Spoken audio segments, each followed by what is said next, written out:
Hello, everyone, and welcome back to yet another episode of the Boost Your Biology podcast. Today, I have a special guest joining me in all the way from the States, who actually I got obsessed with his content in the very early days of my naturopathy career.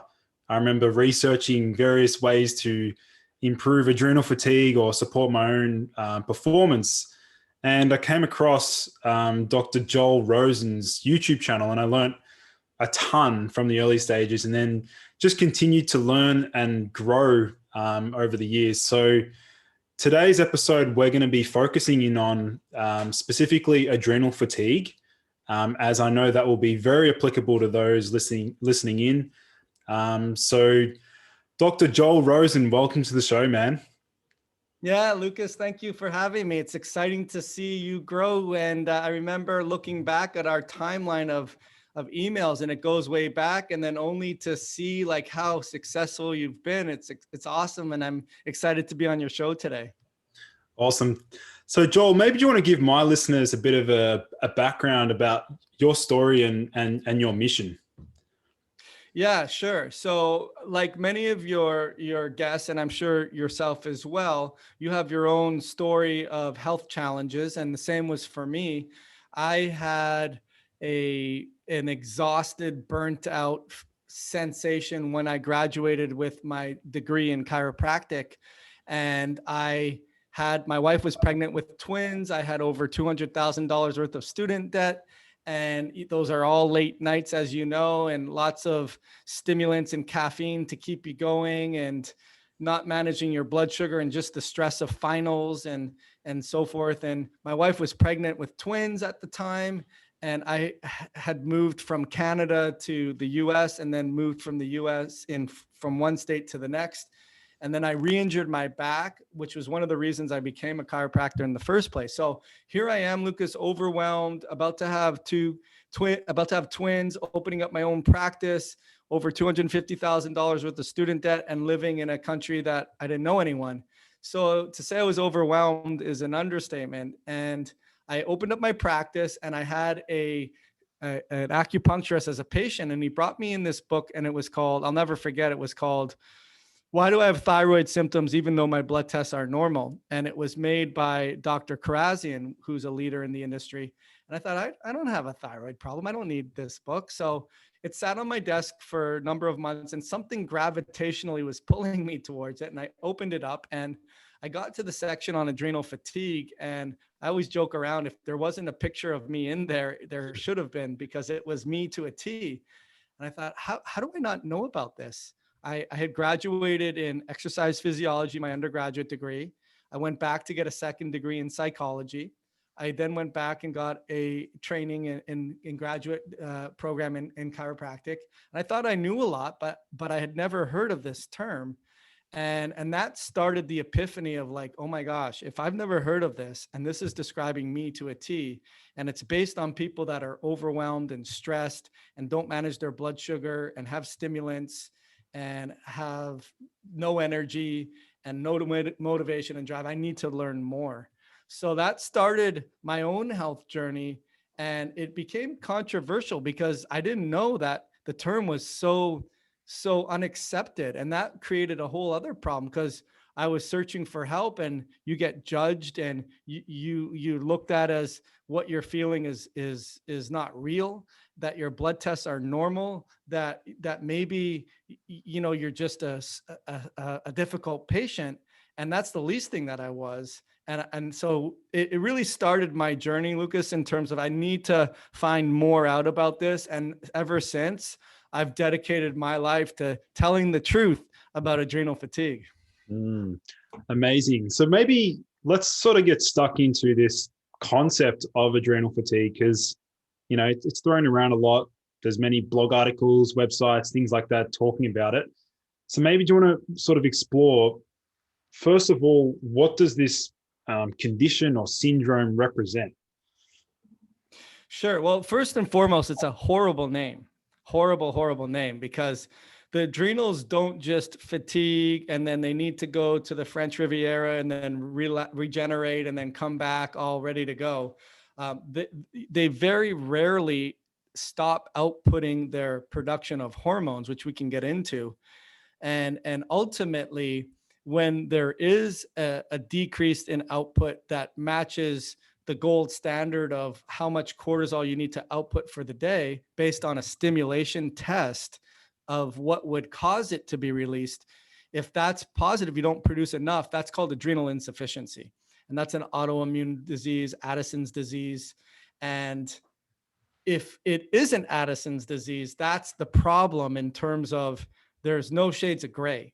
It's either it is or it isn't. And that's where we run into a lot of problems. And as far as the original term, Hans Selye, who was taught through all the university systems in terms of his adaptation stress model, is very limited in it was great in the 60s. And we learned that a stress, an alarm creates your body to respond, which then can be met with a certain output, which ultimately will create a resistance. And then the resistance ultimately leads to exhaustion. And that's where it created the problem of, okay, put it on the map, but do the adrenals really exhaust? And the problem is they don't exhaust. There are shades of gray. And that's what happens. People call it an HPA axis dysfunction, where the brain, the hypothalamus, and the pituitary signal to the adrenals in times of stress, and not just stressed about life and my marriage or my job, but stress in terms of environmental chemicals, EMFs, Wi-Fi, dopamine, glyphosates, chemicals, pesticides. I mean, the list goes on and on and on.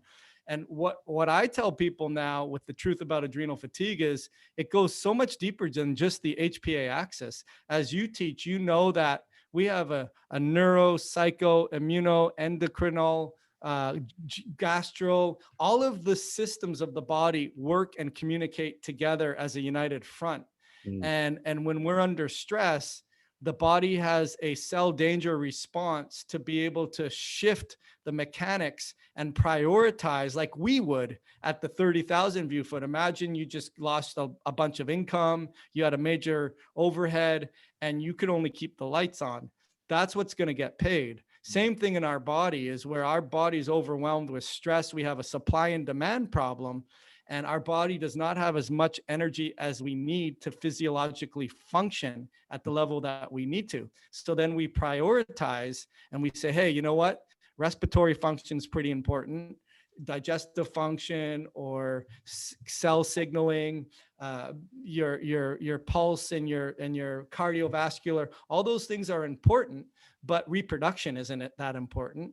Or motivation isn't that important. So basically what we learn now is that the cell danger is what happens in the body. The body prioritizes, it shifts its way of communicating, and ultimately it gets stuck in a loop, or the stressors continue to feed forward. And as a result, we are overwhelmed. So there's a lot in there, but I think the term really stinks. And I think that you can look at whatever. So people would ask, how do I know if I had it? Well, if you're fatigued and exhausted, if your circadian rhythm is not balanced, you don't wake up with bounding amounts of energy, and then you hit the pillow like a baby at night and fall asleep. Anywhere in between is challenges. Motivation and drive, libido, not able to lose weight or gain weight. It's so multi-system that to say it's an HPA axis dysfunction, even that is short-sighted too. Yeah, it's great how you've actually explored the fact that it's so holistic in the sense that there are so many intertwined systems that for each individual, their story is going to be different. Like you said before, do they have mold exposure? Are they reacting to certain foods? Is that the thing that's triggering their blunted cortisol release or their blunted cortisol response? So I really would like to delve into, I want to look into the major functions of the adrenal glands, starting from, let's say, as soon as we wake up to the end of the day. Let's look at the basic functions of the adrenal glands. Sure. So one of the most important things that we can teach to normalize the adrenals, or at least the stress response, is getting on a circadian rhythm that matches the rhythm of the earth. And that's because cortisol is tied deeply into not even just cortisol, but so many functions of the body, as you teach and know, are tied into the circadian rhythm. So we have that cortisol awakening response by about 3 in the morning in the dawn phenomena when the sun's getting ready to rise. Then our cortisol levels are rising. And when the sun's getting ready to set, then our cortisol levels are setting. And we have an inverse relationship with that in melatonin, where melatonin should be nice and high at night and low in the morning. So there's a lot of endocrine systems that run on a circadian rhythm. So when we wake up, we should have a rise of our cortisol levels. We're getting ready to take on the day. The main three functions of the adrenals I teach people are very basic. Number one is energy production. And that's how we get with our glucocorticoids and our catabolic nature of making glucose from glycogen and pouring that into the bloodstream, as well as when we're stressed out, we have our catecholamines and our neurotransmitters that release that adrenaline. So it helps us with that fight or flight stress response. And cortisol comes in and brings us back down to values and normalizes things. So the main function is energy production. The second function is inflammation control. And then the third function is fluid and electrolyte balance, which happens to be with the release of the mineral corticoids. So your mineral corticoids are produced by the adrenal glands, so that it by the outer layer, not the inner layer. The inner layer is, we've learned, is more neurotransmitters and adrenaline and catecholamines and epinephrine. The outer layer are more of our sex hormones, our glucocorticoids and our mineral corticoids. And they all work to manage stress, right? Because when we're under, and again, not just stress with your job, but stress with adapting to all of the imposed demands from the environment.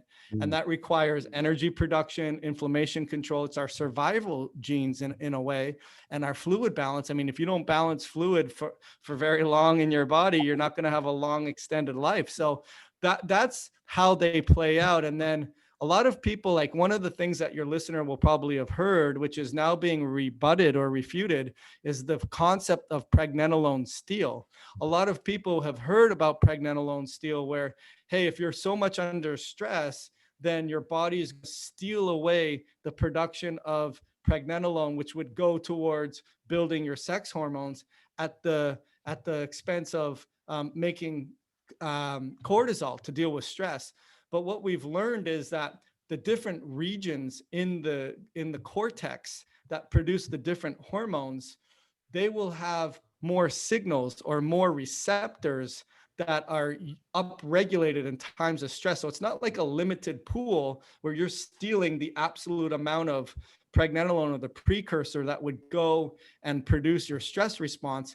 It's the way the body's been engineered. So you can look at a hormone test and see DHEA dance around in a non-linear way with cortisol, but to say it's a steal from pregnenolone is wrong in today's day and age. So I went a little bit sideways on that, but hopefully that answer started to begin to answer your questions. Absolutely. So let's explain that to our listeners. The pregnenolone, for those listening in, is the second substrate down from cholesterol.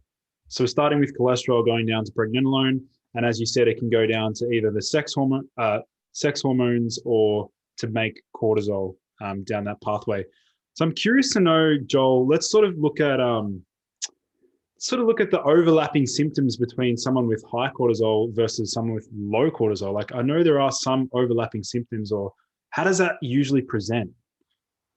Yeah, I mean, you bring up a great point. With all chemical messengers, mostly endocrine messengers or neurotransmitter messengers, where you have this paradox of too high of a cortisol level or whatever the value may be, insulin, cortisol, dopamine, adrenaline, or too low of that same nutrient will a lot of the times, Lucas, result in the end result of the same destination. It just took different roads to get there. As an example, your listener will probably appreciate someone who has insulin resistance. There's not going to be a lot of glucose inside the cell because the cells are not listening, but also someone that is not making a lot of insulin is going to have not a lot of glucose in the cell as well.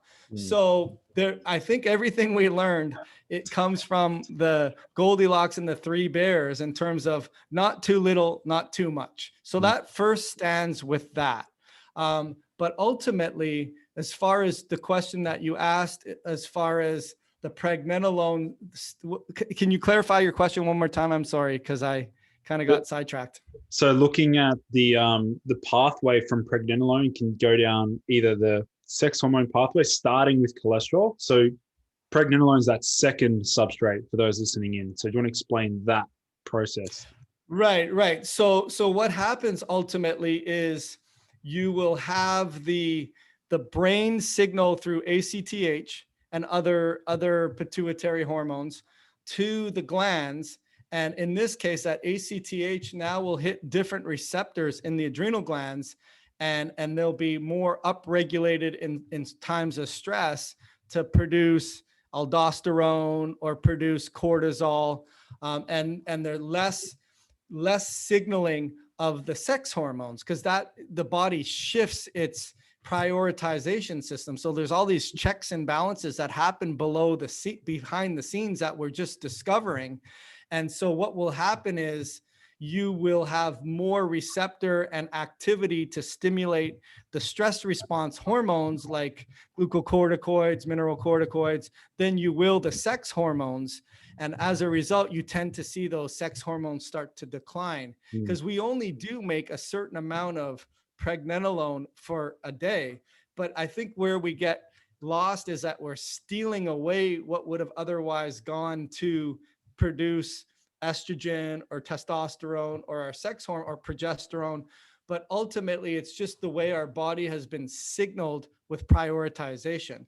And so what's really interesting about that is everything comes down to inflammation.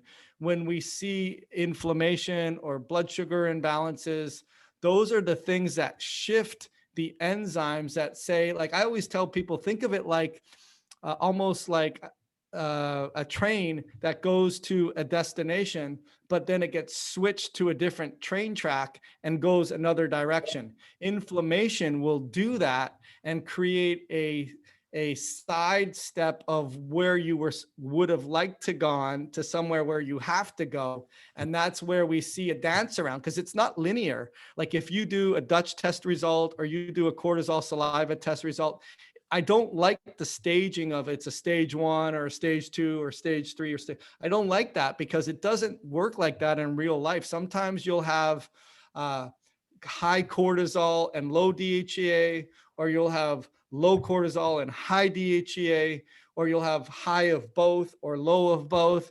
And it really depends. And I think that was the original question in terms of cortisol. The difference between high cortisol and low cortisol is high cortisol, you will feel a lot of the same symptoms as low cortisol, because you have that down regulation of the receptor sites that don't allow cortisol to be as active, and low cortisol not being enough there to be able to make a proteomic impact on the cell. So it's not going to break down glucose. It's not going to reduce inflammation. It's not going to balance the mineral balance. And so you could have the same symptoms. Does that make sense? Yeah. So I want to go back and explore a little bit on the inflammation side of things. You mentioned how, funnily enough, and this will be a surprise for some people, is that cortisol is anti-inflammatory. So do you want to explore how is that possible when it's considered a stress hormone? Yeah, I mean, we need inflammation. So I think people sometimes don't realize that. Again, Goldilocks and the three bears. We need a perfect amount, not too much, not too little. If we didn't mount an immune response, we would succumb to an illness, because it's our defense, and we need to produce cytokines and tumor necrosis factor and all the different chemical messengers that help to histamine responses to help survive. But we also need to balance that with antioxidants so that we can have a redox homeostasis, which means we're producing inflammation, signaling our defense response, and then coming in with firefighters and bringing it away, and then life is forever after, jolly and nice. So one of the main things that we've been researching now is that histamine is released when there is immune activation. And if you think about histamine, think about like your finger that you get a cut and it swells up and it gets red and hot. That's a histamine response. That's an immune response. And that's typically going to be environmentally, that's going to be certain foods. Stress will release histamine, alcohol will release histamine, and then immune challenges will release histamine. Cortisol is released to quench that. So in that aspect, cortisol is being released to handle the inflammation that your body is signaling to mount a stress response. Cortisol is coming in to support that. And, NSAIDs or non-steroidal anti-inflammatories or hydrocortisone or, God forbid, prednisone, which I'm still in disbelief when doctors prescribe such high doses for people. But that is basically what the adrenals are doing at a natural level. They're helping to reduce inflammation and helping to settle down your immune response so that you can balance. But the problem is we're not taking away the causes. We're just trying to micromanage at the 30,000 view foot. And it's like playing whack-a-mole. So let's look at so obviously we know that cortisol is a glucocorticoid, but it also has minor mineralocorticoid-like effects. So it can also bind to, the same receptors as aldosterone. But let's look at how meaning glucose, glucocorticoid. Let's look at the relationship between blood sugar instability and dysfunctional adrenal output. Yeah, I mean, so this was a big aha for me, and it comes from the research of Dr. Theo Hardy's from Tufts University, and he's a big researcher on mast cells. And mast cells, again, your white blood cells, your immune system, chemical messengers, cytokines, all that kind of stuff. We know through research with autistic children and children on the spectrum and chronic neurodegenerative changes that stimulates the HPA axis. Right. So you cannot separate inflammation from adrenal stimulation. Right. Also, because the adrenals and the glucocorticoids are also catabolic in nature and are going to liberate glycogen to pump glucose into the body, then that's also going to release insulin as well. And so insulin is sort of the tie that binds the two concepts, Lucas, in terms of inflammation causes insulin to rise and as a signaler, and glucose catabolic properties causes insulin to rise because of glucose being pumped into the blood. So there's that connecting piece of the puzzle where people will restrict their carbs, they'll go on intermittent fasts, and they'll eat higher fats, and they're still not moving the needle, whether it's weight loss or brain fog or energy or libido or motivation or drive, because they're not looking at the mast cell activation that's stimulating the HPA axis secondary to inflammation. Does that make sense? Yeah. One thing that just popped up, Joel, is I'm not sure if you've ever had a look at any of Dr. Ray Peat's work at all. No, I have not. He talks about how the system, when let's say, for example, we're on a ketogenic diet and our primary fuel source is fats, that state of being is actually a chronically elevated, like cortisol state. And the reason why a lot of people feel good on the ketogenic diet is because their cortisol is actually coming up. They're actually functioning very well in this high cortisol state. And he mentions the fact that like glucose, pure sugar, is a really good dampener on the stress response. And this is now I'm starting to see the links here between fueling the thyroid, so improving thyroid output through carbohydrate consumption, which then modulates cortisol. So do you want to look at the relationship between now thyroid hormones and cortisol production? Yeah, I mean, again, it comes to what are the connecting binds that tie them together, and it's really the the signaling mechanisms, right? Like the HPT, the hypothalamus pituitary thyroid axis, and the HPA axis. And I know that there's a lot of research that also shows now that as cortisol levels go up, conversion of T4 to T3 or readily available T3 or increase of reverse T3 go down and up accordingly, right? So I think the priority is that when we're under stress, we need to signal the alarms, and we need to reduce inflammation, produce energy, settle down the fluid, or get the fluid balance in order.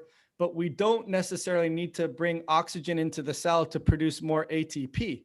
And that's really what we're looking at from a thyroid standpoint, where they have that crosstalk to each other, where the brain is signaling. And again, the cell danger response, right? And we're still learning this, where, hey, we're under stress. We have to prioritize. We're not super concerned right now, or the priority at this point is mounting the energy, the inflammation, the fluid balance, and oxygen uptake to the cell to produce ATP based on thyroid function has to slow down. And unfortunately, what happens there is we don't look at that as an appropriate response. We look at it as an inappropriate response. We should be looking at it as an inappropriate continued stress response with a appropriate physiological response. If we looked at it like that, we wouldn't barge in with life sentences of taking thyroid hormone for the rest of your life, right? So I think that's a huge connection for sure. And the other thing I would say is there's a difference between glandular function and cellular function. I think that's a really important concept for people to understand. So what does that mean? It means, well, your traditional doctor is going to look at TSH, that's the pituitary hormone, just as TSH is to thyroid, as ACTH is to the adrenals. And then you're going to measure T4, which is the inactive hormone from the thyroid. And you're going to make measures on how that's functioning at the cellular level, which you just can't, because it's the inactive form and you're not seeing what's happening at the cellular level. Same thing for the adrenals, is that you're looking at cortisol in the blood, but you're not really looking at how the feedback systems are working or how the hormones getting into the cell and so forth and so on.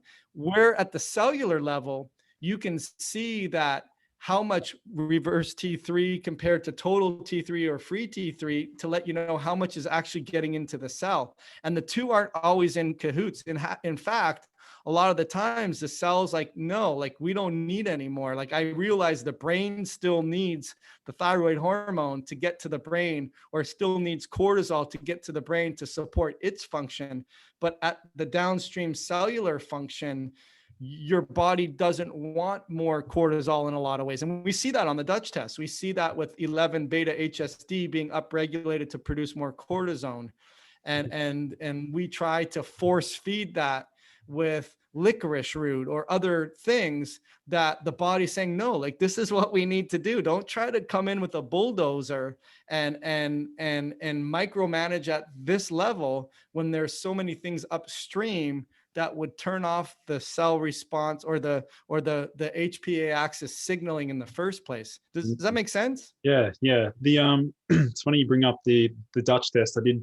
I performed one quite some time ago. I'd have to redo one, but back when I did mine, I mean, my metabolized cortisol was so low it wasn't even almost registering on the actual, the scale. And obviously my cortisone production was super high and my cortisol was very low, and that explained a lot of the symptoms at the time. And actually at the time I was also, funnily enough, iron deficient. And so we know now that iron can help release cortisol. Looked into some research there.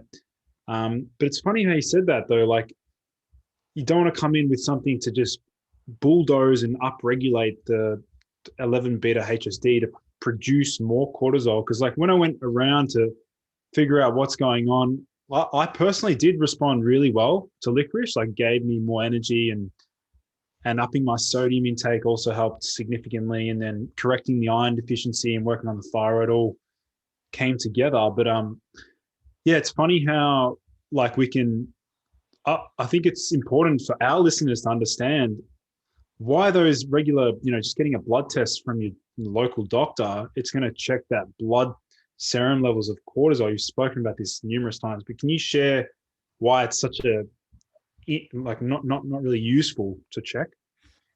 Yeah, I mean it's limited. It does have its value. It's kind of like looking at an X-ray from front on face and saying there's no fracture. But wait a minute, you didn't look at it from the side or an oblique angle, right? And so not everyone's going to have the ability or the finances or their doctors to be able to run the different ways that we can measure cortisol level. There's hair values, there's saliva values, there's urine values, and there's blood values.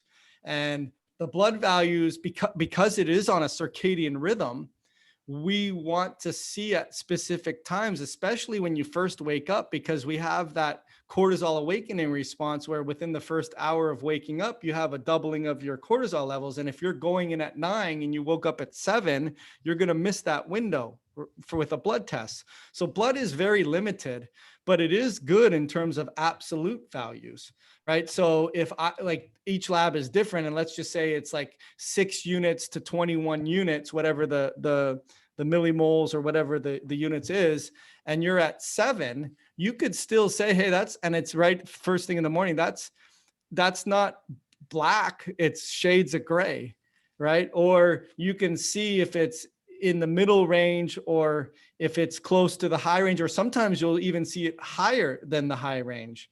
So in the allopathic approach, though, it's not looked at like that. It's more looked at, okay, it's positive or negative. That's it. That's all. If it's positive, it means it's lower than that 6 value. And we're going to maybe do an ACTH test, which is what the pituitary produces to make that adrenals work.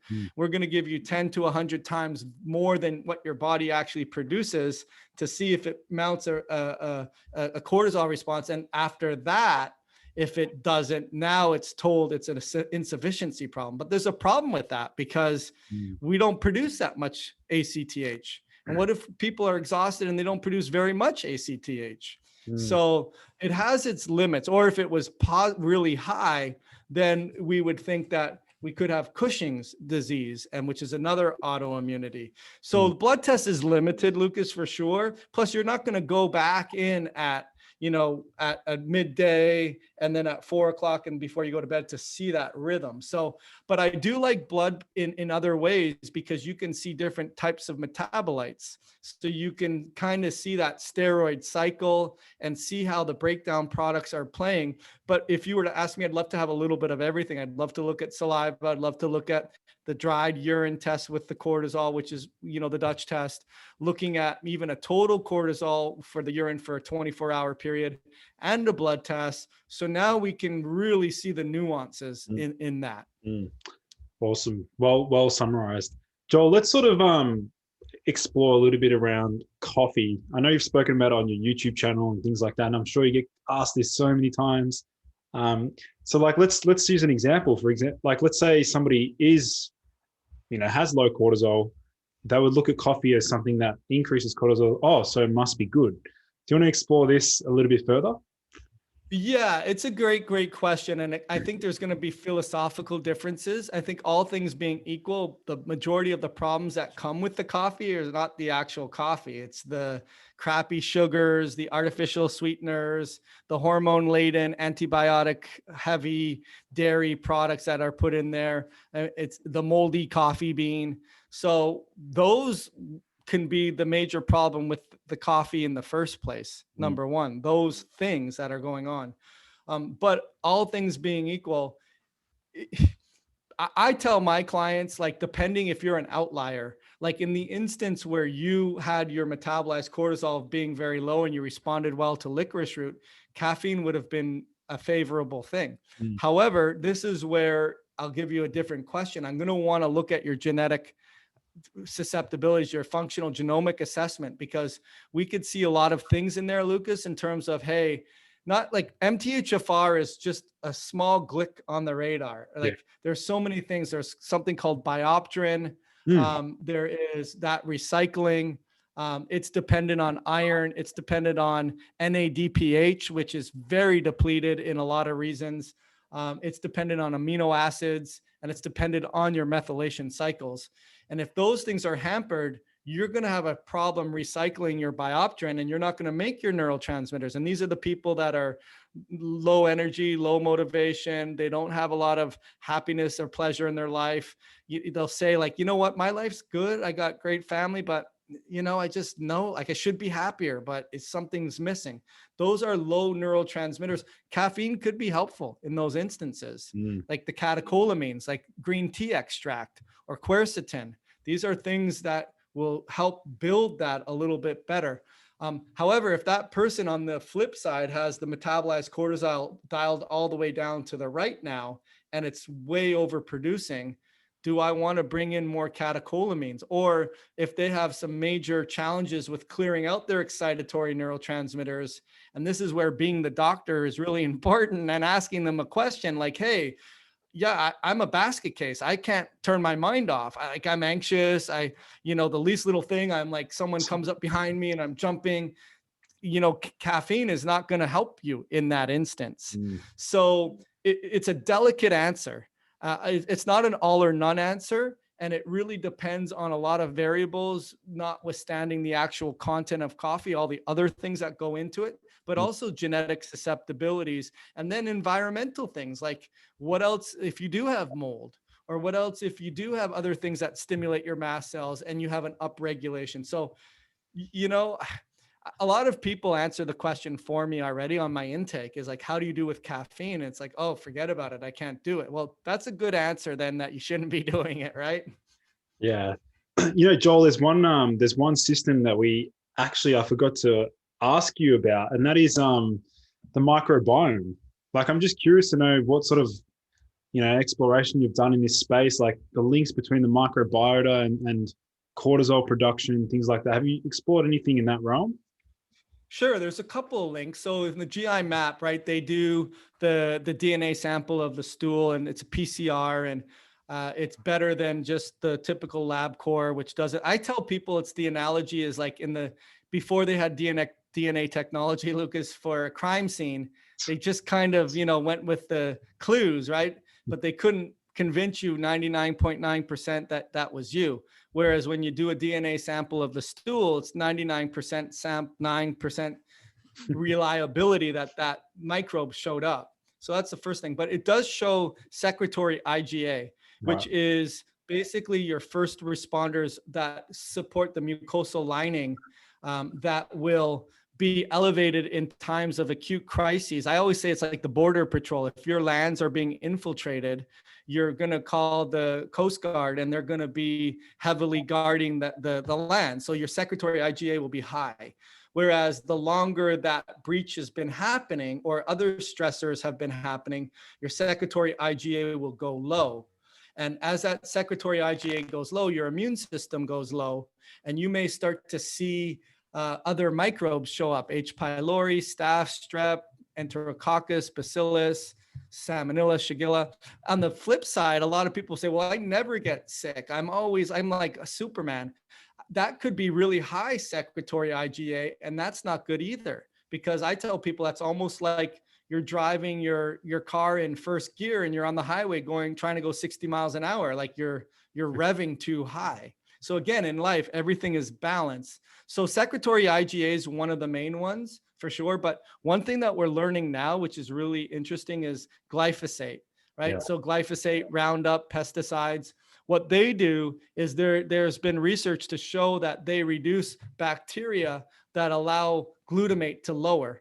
And so when glutamate is elevated, that's where you see all these mental illnesses and paranoias and sensitivities, and people are just so angry and so mean and not nice to be around. That glutamate excess will stimulate the HPA axis. So that's another deeper connection that we're not seeing as much anymore. And then there's, of course, oxalates, which are plant-based compounds that can really drive up your mast cell activation, which would stimulate your HPA axis. Suffice to say, I mean, I think Aristotle and Hippocrates were pretty correct in those early years with look to the gut, and that's where you'll see sort of the origin of all human illness. And 70 to 80% of our immune system is there. It's a pharmacopoeia. It helps with signaling, detoxification, producing vitamins and that are usable. And the biome is always a good place as anywhere else to start that whole trek of getting healthy. Yeah, that research really does excite me as well. Just to sort of see the links there between certain gut bacteria, maybe exploring more on like Akkermansia and other lactobacillus strains. So I'm just curious to see, like, what does the future hold in terms of, are there going to be probiotics specifically released for, optimizing glucocorticoids or, mineral corticoids? Is it possible for certain bacteria to even increase or decrease aldosterone? Like that excites me, that sort of space. But yeah, I want to sort of, I want to go back to, there was another question I had related to, so in terms of the dietary principles, so I'd like to see your stance on what are if somebody's trying to optimize for, a good adrenal function. We have blood sugar, we want to keep the blood sugar stable, but what are some other important dietary principles that one should consider when, tackling this? Yeah, I mean, just to piggyback off what we just said, we want to make sure we're doing things to ensure a nice biome.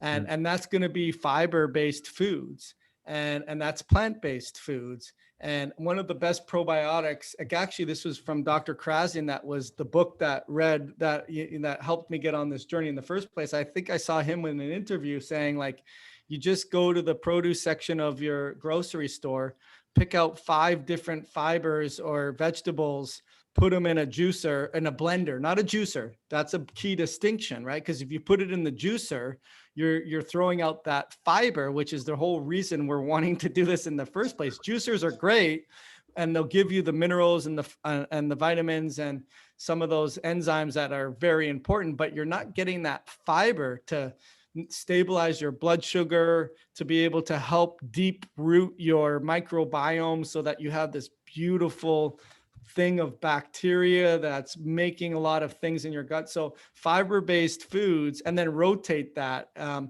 lot of people obviously couldn't do that because of small intestinal bacteria overgrowth and fermentation and issues with peristalsis and so many other things that, histamines and leaky guts and permeable gut lining.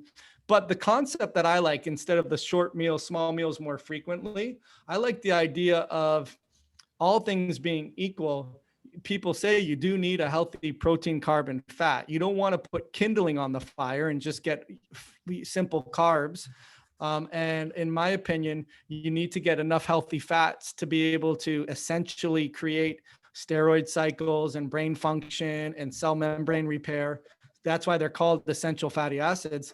So we want to have a good balance of protein, carbs, and fats with those meals. I know it's very general. Sometimes I look at genetic susceptibilities, and some people can't process fats as effectively. So we would want to customize for that. But the other really important thing, Lucas, is not so much what it is, but when it is.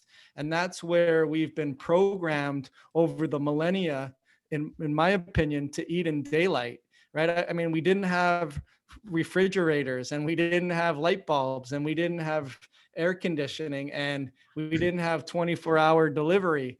And so, we would eat at reasonable times, unless, of course, we were being preyed on and we had to kill and cook right then and there. So I believe, and then there were seasons as well, where there's plentiful foods available, and then there wasn't plentiful foods available. So I think instinctually, eating in 12-hour windows, meaning nothing outside of that. Maybe your last meal is at 6, your first meal isn't before 6, or accordingly. Those are really key to me, because you need that autophagy, which is basically the recycling of your cells, to be able to reuse them and clean things out and have a balance between that and cell growth. And if Mm. you're constantly eating, it's not helpful, and it helps to set your circadian rhythm. So it's not so, I mean, yes, the foods are important, and the quality of the foods and the plant-based and the fibers and a good equal protein, carbs, and fats. And that can deviate depending on your unique susceptibilities and what you enjoy and what you're trying to accomplish. But it's more so, in my opinion, is when, and which is equally as important. Mm. It's funny how you mentioned we didn't have refrigerators back, thousands of years ago. We did have salt though, and our adrenals love salt. Right, Yeah. exactly. That was the preservative. Exactly. Yep. Joel, let's sort of, I'd love to hear some of your personal like client success stories. Like I'd love to know, like, has there been one particular client or a particular case that just blown you away in terms of something strange or unusual that you found at all? Yeah, well, actually, it was a Homelander when Teresa was my patient from Australia, and she had some major challenges way back, well, probably maybe 3 years ago. And I remember when we initially started, there's always skepticism, right? I don't want to make the wrong decision. I've already been down that route. Why is this going to be any different than what I've already done? I don't want to spend, but I finally convinced her to get started. And she had major challenges where she said she had sort of that out of body experience. She was a really high intensity worker outer, and she was going up a mountain, and then she just kind of had an outer body experience, and just was surreal. And she was unable to really work after that, exercise after that, like going on roundabouts. She had to be completely flat. Otherwise, she was super dizzy. And she had some major challenges. And we normalized. The biggest success that we had was giving her a paradigm shift of instinctual eating. I think versus, hey, you need to have small meals more frequently because your blood sugar is going to fall, and if it falls, you're going to die and you're going to go into a coma, right? I mean, it's just not going to happen. And so we gave her the knowledge and the information to be able to start to get her circadian rhythm back on track, but also being able to have her understand the difference between physiological hunger and psychological craving, which you would only test with a glucose monitor to know, like, why am I shaky, lightheaded, and jittery, and I'm needing to eat, and my glucose is above 100? That's not, or above, what would it be in the millimoles? Like, let's say above 6, right? I think that's what it would be. And when you have that aha moment, Lucas, now it's like a paradigm shift. Like, I'm not hungry. I'm not physiologically in need, but maybe my neurotransmitters and my inflammation. I think, like, this is, people, your listeners are going to think a little weird, but I think this is true, where we have like these bacteria and all of these different microbes that take over our wire, they take over the hijack our information system and make us feel hungry when we may not necessarily. And whispering in our ear, you need to eat, right? And so I think when you start to reclaim that gut flora and you get your body on a circadian rhythm, and you instinctually eat when you're physiological. There was other times in her case too where she didn't eat, and her glucose went really low and her ketones went really low. And I'm saying, okay, Teresa, in this instance, you're actually physiologically hungry. You need to eat here. So once we taught her the difference between, hey, that's psychological, this is physiological. How do you feel with both of them? Calibrate that in your head. So now you know when it happens and you don't have that meter, you know what that feels like. And she's my greatest success story for sure. I hope she probably will be listening to this too. She's from Australia. Yeah. She's from Australia. Yeah. We'll have to send her the episode once we're done. I definitely will. Yeah. Joel, just my final question to you is in relation to areas of research that really excite you. I'm just curious to know, like, I know you'd be reading research papers all the time and keeping up to date with things, but is there a specific area that you're really excited to see more research on? Yeah, so Robert Navio is the author of that cell danger response. And he had a second article or second paper that really talked about the medical model 2.0, which the 1.0 was great. Communicable diseases, acute-based problems, and that was the textbook for the time. But now we have so many environmental triggers that our body just can't adapt to at the speed that it needs to. And making matters worse, it's not going to be approached with an allopathic book one approach with reductionistically trying to use these medications that are good and have a time and a place to learn how the body typically functions. And that's where I was talking about cell signaling and prioritization and reestablishing communication once the thread is lost. So I love his work. Where I think it's getting even more profound is with any research that has to do with the environmental triggers like Wi-Fi, EMFs, dopamine especially. I think that's a huge epidemic that we don't realize. And I'm sure when I get you to talk about your nootropics on my show, we'll dive right into that. But we are all Pavlovian, somewhat at some level or not, addicted to devices and notifications. And that will disrupt so much. It stimulates your mast cells, which stimulate your HPA axis, which stimulate cortisol. And so I'm excited to see what happens in that area and how we can modify or at least mitigate or minimize those signals on our body so that we can still have the luxuries that we want without paying the price of poor health. And a supplement won't fix that, right? It's a lifestyle. It's the awareness. It's knowing like, okay, I gotta like single task here. Why am I watching TV, checking my email, doing 5 different things at one time? Our brains are not programmed for that. So that's, I guess my exciting would be on the research that would quantify that and be able to point it out to people and show that it's a real thing. Awesome, man. Awesome. Well, Joel, it's been a pleasure having you on the show. I know my listeners will have learned so much and I did as well. So like, if they want to learn more about you, I know you have a website, you have an awesome YouTube channel. Do you want to share all the resources to them?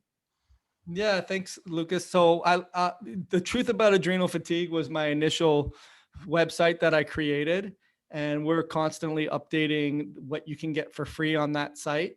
And then Dr. Joel Rosen and Your Adrenal Fix is the name of my podcast, although I'm switching that to called The Less Stress Life. And that's out there, which will have you as a guest. And then anything Dr. Joel Rosen, Instagram, Facebook, Adrenal Fatigue Recovery, those are the places that you can find me and get some more information. Awesome. Well, for those listening in, I'll make sure to have those linked in the podcast description and for YouTube on the video description. So Joel, thanks so much for coming on the show, man. It's been awesome. Yeah, thanks for having me. I appreciate it. Awesome.